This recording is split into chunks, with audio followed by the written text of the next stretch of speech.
네, 반갑습니다. 오늘은 예배당이 꽉 찬 것 같아요. 이렇게 우리 정교 집사님이 함께 참여하시니까 마음의 기쁨이 됩니다.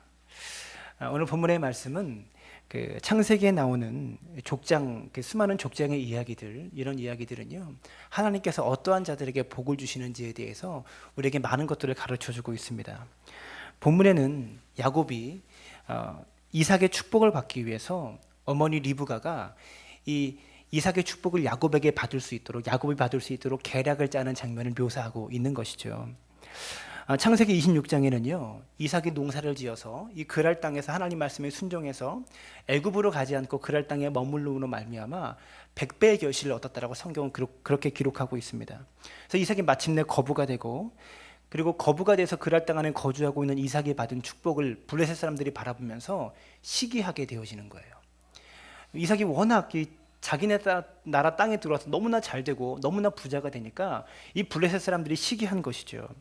그래서 이삭은요 블레셋 사람들에 의해서 여기저기 이사를 다니지만 이삭이 가서 우물을 파는 데마다 다 뺏겨버리는 거예요. 5번이나 이사를 가면서 거주지를 거듭거듭 이동하면서 우물을 다 팝니다. 우물을 판다라는 것은요, 그 당시 우물은 지금의 석유만큼의 가치를 가지고 있는 그런 시대였어요. 우물은 모든 문화의 중심지가 바로 우물이었습니다. 이스라엘 사회 속에서 이삭은 가는 데마다 파는 데마다 계속 우물이 생겼던 것이죠. 그런 엄청난 축복을 이삭이 가는 곳마다 받게 되어지는 것입니다. 결국 블레셋 사람들의 이런 핍박 때문에 이삭이 그랄 땅을 떠나게 됩니다. 그래서 이 부엘세바 땅에 올라와서 거주하게 되죠. 이때 이삭은요 엄청난 축복으로 그랄 왕이었던 아비멜렉이요 이 부엘세바에 거하고 있는 그 이삭과 함께 화치를 맺자고 합니다. 얼마 전까지만 해도 지금 이삭을 쫓아내고 핍박하고 5번이나 내쫓았던, 우물을 메어버렸던 그런 블레셋 민족이 부엘세바 땅에 와서도 이삭이 너무나 잘 되니까 이제 이삭과 화치를 맺자고 그렇게 했다는 것이죠. 그래서 이제 이삭은요 이삭의 가정과 삶 속에 평화가 임하는 것처럼 보입니다. 더 이상 문제가 없었던 것이죠. 이삭을 힘들게 했던 그런 문제가 사라져 버린 것입니다. 아마 이삭의 가정 속에 이삭이요 평안하지 않았을까. 앞으로 나의 삶 속에 위험은 없겠다, 어려움은 없겠다, 이런 마음으로 거하지 않았을까라는 생각을 하게 되죠. 바로 그때 이삭에게 한 가지 근심거리가 생깁니다. 바로 이삭의 첫째 아들 에서 때문에 근심이 생겼어요. 26장 마지막 34절과 35절의 말씀에 보면 에서가 40세에 해쪽 속 부에리의 딸 유딧과 해쪽 속 엘론의 딸 바스맛을 아내로 취한 것입니다. 그 일로 인해서 이 이방 민족과 이방 여인과 에서가 결혼한 것으로 인해서 이삭과 리브가는 근심했다. 성경은 이렇게 기록하고 있어요. 평안히 거주하고 있었던 이 이삭이요 자녀 때문에 이제 골머리를 썩게 된 것입니다. 그때 이삭은 아무래도 하나님의 축복의 계획은 에서가 아닌 야곱을 통해서 이루어져야 하겠다, 이렇게 결단했어야 됩니다. 또한 여러분, 아내 리브가가 쌍둥이를 잉태했을 때 이삭은 하나님으로부터 음성을 들었어요. 큰 자가 어린 자를 섬기리라. 성경의 25장에서 이삭이 분명히 하나님의 음성을 들었습니다. 그러면 이삭은요 더욱 그렇게 결단했었어야 돼요. 본문에서 이삭이 에서가 이방 여인과 결혼하는 이런 신앙을 저버리는 일을 하고, 또한 하나님께서 이미 야곱, 큰 자가 작은 자를 섬기리라, 야곱을 장자로 삼겠다라고 결심하셨고 그 메시지를 이삭에게 주었다면 이삭은요 에서에게 장자권을 주려고 하면 안 됐습니다. 그런데 이삭은 어떻게 합니까? 에서에게 장자권을 주고 싶은 것이죠. 인간적으로 보면 남자다운 에서의 모습이 이삭에게 더 마음에 들었던 것 같아요. 그래서 이런 아들에게 장자권을 주어야 되지 않겠나, 그렇게 생각했던 것 같습니다. 결국 이삭은 하나님의 뜻을 따르지 않고 하나님의 섭리를 따르지 않고 에서를 불러서 화살통과 화살을 가지고 들에 나가서 사냥한 후에 그 사냥한 것으로 별미를 만들어서 내게로 가져와서 내가 먹게 하여 죽기 전에 내가 마음껏 너에게 축복하게 해라, 이렇게 명령합니다. 이삭의 이런 결정으로 인해서 리브가는요 이 장자권을 야곱에게 이 장자권을 야곱에게 돌리려고, 야곱에게로 빼앗아 오려고 결심을 하게 됩니다. 그래서 무리수를 쓰는 것이죠. 오늘 본문에 우리가 읽었던 말도 안 되는 방법들을 이제 리브가가 야곱에게 제안한 것입니다. 그래서 결국 두 아들이요 원수가 되는 상황이 발생한 것입니다. 그것이 오늘 본문의 내용이라는 것이죠. 하나님은요 이삭에게 이미 하나님의 뜻을 알려주셨어요. 분명한 음성으로 주셨고요. 또 에서의 신앙으로 봐서 여러분 이삭은 분명하게 결정했었어야만 합니다. 그런데 이삭이 따르지 않았던 것이죠. 저와 여러분이요 하나님의 뜻을 따르지 않으면 그때부터 우리 삶은요 고통으로 다가옵니다. 이 조각포즈를 이렇게 단추 하나 잘못 끼우면 계속해서 잘못 끼우게 되듯이 하나님께서 계시하시고 말씀하신 것에 우리가 순종하지 않으면 인생의 어려움이 계속 온다라는 것이죠. 본문 1절에 보면 이렇게 말합니다. 이삭이 나이가 많아 눈이 어두워 잘 보지 못하더니 이렇게 말하고 있어요. 여러분 하나님의 뜻에 순종하지 않으면 특징이 있는데 영적인 분별력을 잃어버립니다. 1절에서 말하고 있는 나이가 많아 눈이 어두워 잘 보지 못하더니 이 말은요 이삭이 죽기 직전에 육신적으로 거의 기동하지 못하게 되었다 이런 의미가 아닙니다. 이것만 담겨 있는 것이 아니에요. 그것은 이삭이 영적으로 분별력을 잃어서 영안이 어둡게 되었다 이런 의미로 해석될 수 있는 것입니다. 왜냐하면요 이때 이삭의 나이가 130세였어요. 그리고 이후로 이삭은 50년을 더 삽니다.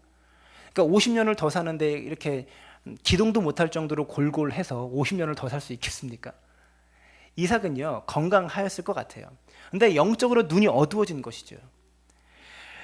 이삭이 영적으로 깨어 있었다면 소년 시절에 모리아산에서 이삭이 번제의 제물로 바쳐질 때만큼 그때만큼이라도 영적으로 깨어 있었다면 인간적으로 아무리 에서가 좋다고 해도 하나님의 뜻이 야곱에게 있었다는 것을 이삭도 알고 있었기 때문에 야곱에게 장자권을 넘겼을 것입니다. 그래서 아마 이삭은요 거부가 되어지고 너무 편안했나 봐요. 자신을 힘들게 했던 이제 블레셋 사람들도 없어지고 화친을까지 맺었으니까요 이제 너무 편안했던 것 같습니다. 그래서 영적으로 너무 무뎌진 것 같아요. 여러분 오늘날도 이것은 이삭만의 문제가 아니죠. 저는 목사이기 때문에 목회자 예를 찾고 드는데 저희 가족과 아내는 자꾸 목사에 대해서 안 좋은 얘기 하지 말라고 늘 말합니다. 오늘날도 이런 문제들이 목회자들에게 많이 일어납니다. 교회가 어렵고 개척교회일 때는 그렇게 희생하고 헌신하고 영적으로 깨어있던 목회자들이 나이가 들어가고 점점 교회가 커지고 교단과 사회 속에서 자신의 영향력이 점점 넓어지면서 영적으로 민감하지 못하고 무뎌지는 모습을 볼 수가 있어요. 하나님의 뜻을 따라가기보다 자신의 욕심과 자신의 이익과 그리고 자신의 자존심 이것만을 내세워서 목회하기 시작한다는 것이죠. 며칠 전에도 제가 페이스북을 보니까 조용기 목사님이 이 성역 50주년이라고 뭐 잠실 주경기장을 빌려서 퍼레이드를 했더라고요. 제가 그 모습을 봤는데요. 신천지 2만이를 보는 줄 알았어요. 성도들이 나와가지고 그 뭐 플랜카드 들고 지역별로 플랜카드 들고 목사님 사랑해요, 축하해요, 뭐 공연하고 꽃가루 뿌리고 이런 모습 보면서요, 좀 그랬어요. 네, 더 이상 말하지 않겠습니다. 어쨌든 좀 안타깝더라고요. 여러분 그래서 너무 편안하면 안 되는 것 같아요. 목사는 고생을 해야 되나 봐요. 저는 안 하고 싶은데 그래도 이렇게 고생하고 헌신하고 희생하는 자리에 있는 것이요 영적으로 더 깨어 있을 수 있는 하나님께서 기뻐하시는 자리라는 것은 여러분 성경이 늘 그렇게 말하고 있다는 것입니다. 뭐 일부러 고생의 자리를 찾아가라 이런 의미는 아니지만 목회자는요 늘 자신을 단련시키고 영적으로 깨어 있을 수 있도록 그렇게 늘 무장해야 되는 것 같아요. 5절의 말씀을 보시면 이삭이 분별력을 잃고 에서에게 이 장자권을 이 장자의 축복을 계승하려고 하는 상황을 리브가가 듣게 됩니다. 리브가는요 이삭의 결정을 그대로 두면 하나님께서 기뻐하시는 가문이 될 수 없음을 알았습니다. 정말로 장자권을 에서에게 넘기면 이것은 하나님께서 기뻐하시는 가문이 될 수 없다, 믿음의 가문이 될 수 없다라는 것을, 그래서 하나님께서 약속하신 내가 너로 큰 민족을 이루게 하리라, 하늘의 별처럼 땅의 모래처럼 너의 자손이 많아지게 하리라, 이 하나님의 계명과 하나님의 약속이 에서를 통해서는 에서의 믿음과 에서의 신앙을 가지고서는 이루어질 수 없다라는 것을 리브가는 알았던 것 같아요. 그래서 리브가는 이삭의 마음을 돌리려고 합니다. 돌릴 수가 없죠. 그래서 어떻게 합니까? 계략을 짜게 되는 거예요.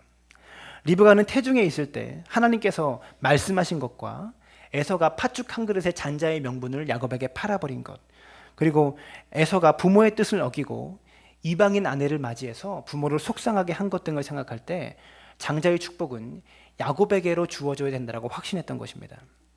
결국 리브가는요, 바람직하지 못한 비상수단을 쓰게 됩니다. 그래서 야곱에게 모든 상황을 말해주고 에서가 사냥을 딱 나갔을 때 이삭이 말한 대로 화살통과 화살을 가지고 사냥을 나갔을 때 야곱에게 염소 새끼로 별미를 만들어 주어서 축복을 야곱이 대신 받도록 조치합니다. 그때 야곱은 주저했어요.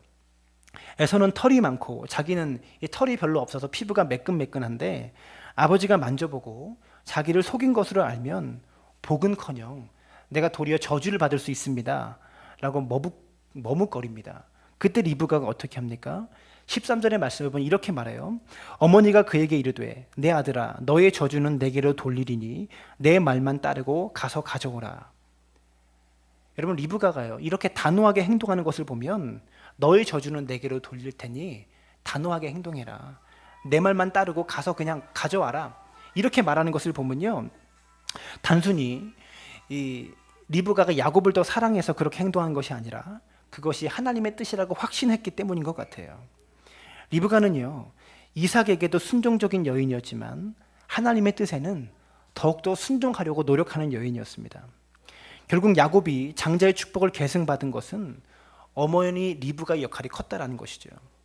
여러분, 이 장면을 보면 우리가 축복받는 가정, 하나님의 복이 머무르는 가정이 되려면, 그리고 하나님의 뜻대로 살아가는 가정이 되려면 어머니의 기도하는 아내, 여러분 이 여인의 역할이 얼마나 중요한 것인지를 본문을 통해서도 알 수 있다는 것입니다. 사랑하는 여러분, 하나님의 뜻을 따라 살기 위해서 우리 모두가 기도하는 어머니가 되세요. 그리고 기도하는 아내가 될 수 있게 되기를 바랍니다. 하버드 대학의 총장이었던 찰스 엘리엇이라는 사람이요, 이 사람은 태어날 때부터 얼굴에 큰 반점이 있었다고 합니다. 얼굴을 많은 부분을 가리는 이 반점 때문에 늘 콤플렉스가 있었던 그런 사람이, 열등감이 있었던 사람이었어요. 그리고 어릴 때 외과 의사가 수술을 해도 그 점을 고칠 수가 없다, 이 이야기를 듣고 이 사람은 더욱더 실망했다고 합니다. 바로 그때 어머니가 말합니다. 얘야, 내 얼굴의 반점을 없앨 수는 없어도 용기를 잃지 말고 남들이 내 얼굴의 반점을 잊어버릴 정도로 큰 사람이 되려고 해라. 내 얼굴의 반점을 잊어버릴 정도로 너는 큰 인물이 되려고 해라, 이렇게 이야기했다라는 거예요.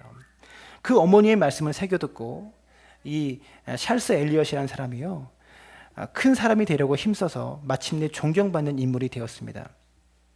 어머니가 해주는 믿음의 말 한마디가 얼마나 큰 힘이 되는지 몰라요. 아내가 해주는 믿음의 말 한마디가요 얼마나 큰 힘이 되는지 모른다라는 것이죠. 여러분, 또한 본문의 말씀 1절을 보시면 이삭이 자기가 즐기는 별미를 만들어서 먹게 할 때 내가 애서 너에게 축복을 마음껏 해주겠다라고 말하고 있어요. 여러분 보세요. 별미를 가져와서 나에게 주면 내가 너에게 축복을 마음껏 해주겠다라고 이 이삭이 조건을 제시하고 있다는 거예요. 한번 생각해 보십시오. 여러분, 별미 한 끼 먹는다고 뭐가 달라지겠어요?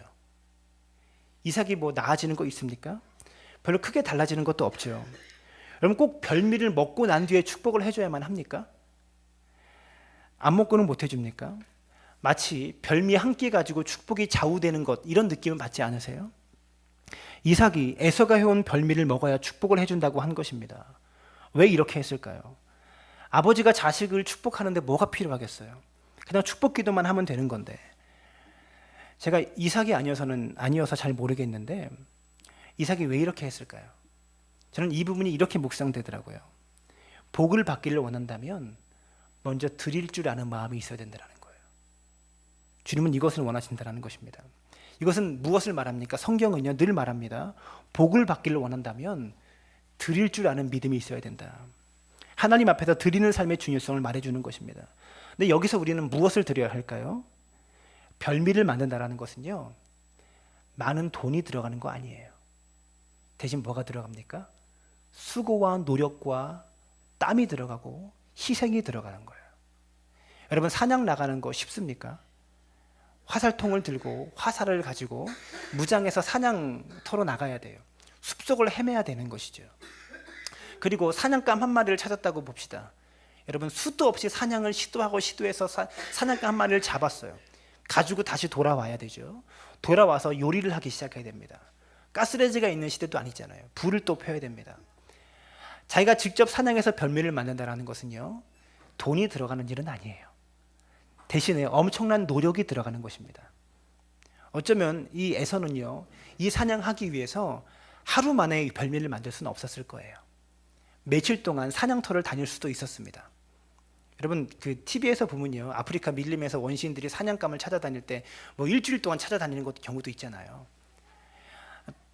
들에 나가서 1시간, 2시간 만에 사냥감을 잡아오는 경우는 거의 없었을 거예요. 엄청난 희생과 노력과 헌신이 들어가야 되는 것이 별미를 만드는 일이었다라는 것입니다. 무슨 말입니까?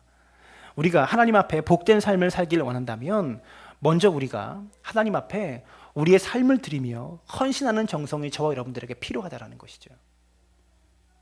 그냥 주일날 앉아서 예배 드리고 가는 것, 여러분 그것도 믿음이라고 할 수 있지만, 여러분 그런 신앙과 그런 믿음 속에서 여러분 정성을 드리고 삶을 드리고 인생을 드리는 여러분 희생의 신앙이 나타날 수 있겠습니까? 지난번에 제가 삼손 설교하면서도 말씀드렸지만, 삼손은 많은 능력을 가지고 있었어요. 근데 그 능력을 하나님을 위해서 한 번도 사용한 적이 없습니다. 하나님께서 원하시는 것은요, 너가 얼마나 많은 능력을 가지고 있느냐가 아니라 이미 준 능력 가지고 너는 무엇을 위해 쓰고 있느냐, 무엇을 향해서 살아가고 있느냐, 그것을 우리에게 물으신다는 것이죠. 그러므로 우리가 신앙생활을 할 때에 내가 하나님 앞에 드릴 수 있는 영적인 별미가 무엇인가, 이것을 고민해야 되는 것입니다. 이것이 무엇인가를 생각하면서 신앙생활을 할 수 있기를 바랍니다. 하나님 앞에 우리가 드릴 수 있는 영적인 별미들이 많지만 그 중에 가장 소중한 별미는 고난 중에도 변함없이 헌신하는 것입니다. 어려움이 있어도 하나님께서 기뻐하시는 선한 일을 결코 포기하지 말기를 바랍니다. 우리가 그런 영적인 별미를 드릴 때 하나님은 더욱더 풍성하게 우리 삶 가운데 채워주신다는 것을 기억할 수 있게 되기를 바랍니다. 하나님은요, 우리가 복 받기를 원하는 것보다 더 우리에게 복 주시기를 원하십니다.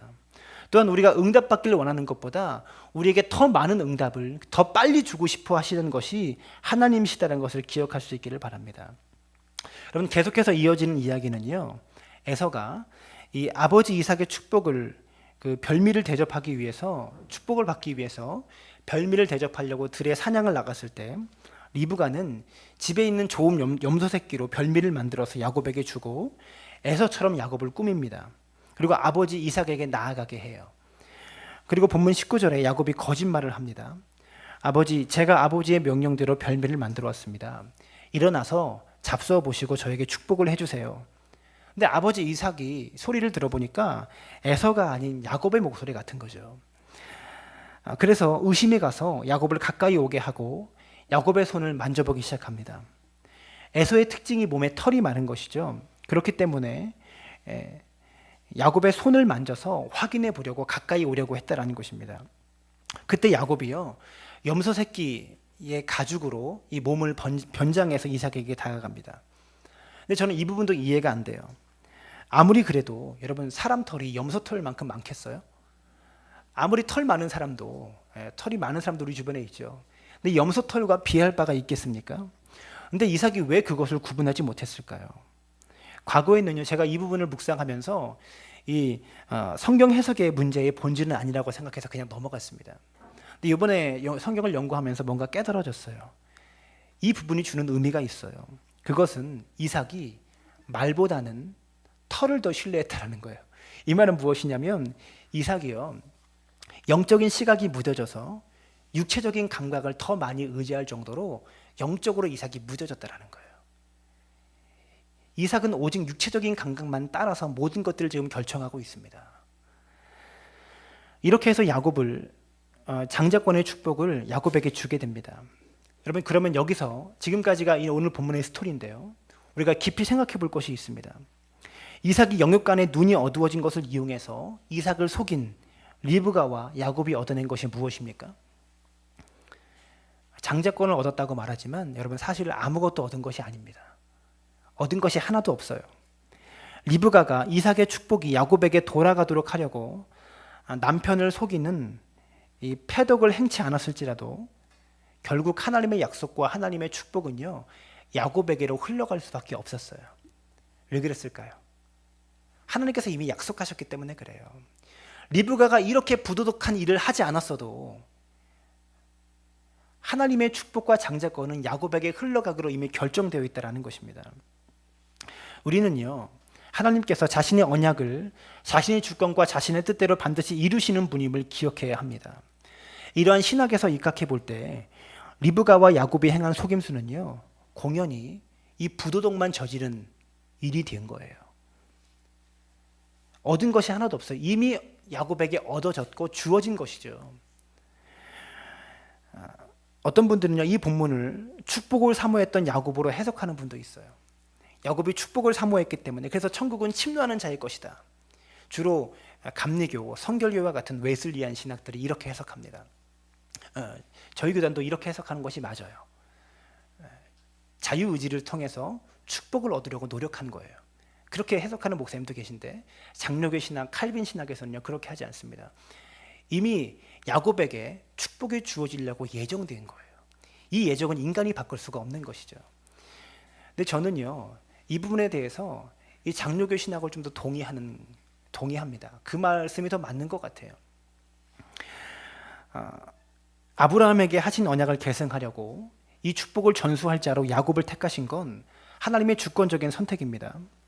이 선택은 야곱이 이 세상에 나오기 전에 벌써 하나님께서 선택하신 것이었습니다.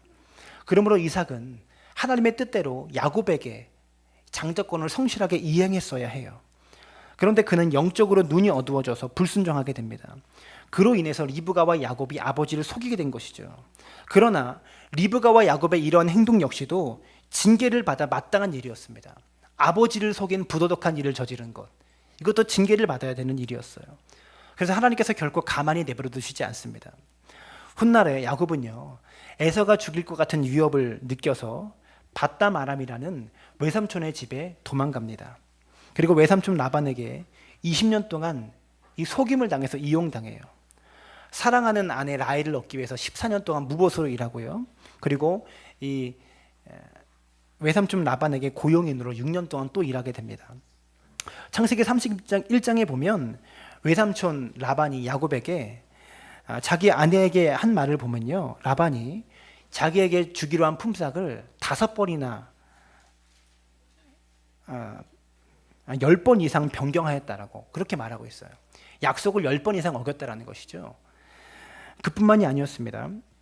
후에 야곱이 돌아와서 사랑하는 아들 라헬에게서 얻은 아들이 누굽니까? 요셉이라는 자식이에요. 요셉을요, 자신의 아들들에게 또 속아서 20년 이상 요셉을 죽었다고 생각했어요. 그래서 요셉과 자신이 제일 사랑했던 요셉과 헤어지는 슬픔을 또 당합니다.